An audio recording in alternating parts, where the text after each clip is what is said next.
Naging malaking tanong sa industriya kung paano may tataguyod ang event na 3 linggo na lamang ang natitirang preparasyon. Matatandaan ang bakbakang Luis Neri versus John Riel Casimero ay original sanang nakatala para sa April sa Kyrgyzstan nang mantala ang naunang event. Napilitan ng mga organizers na ilipat ang laban na ito sa Aichi upang may salba ang interes ng mga manunood. Ngunit dahil sa mas mataas na kalibre ng mga boksingero sa card na ito, doble o triple ang kinakailangang pundo para sa mga garantiya at premyo.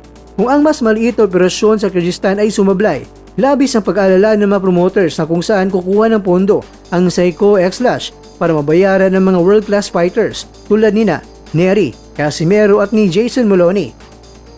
Sa gitna ng krisis sa pananalapi, hindi nawawala naman ng pag-asa ang mga bansa at kampong apektado. Bagamat naganap ang pangamba, direktang tinamaan sa usaping ito ang kampo ng IBF World Flyweight Champion na si Masamichi Yabuki.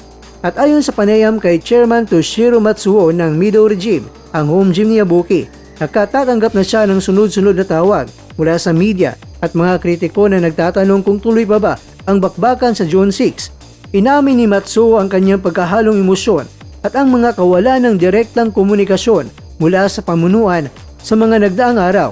Wala kaming natatanggap na formal na abiso o balita mula sa kanila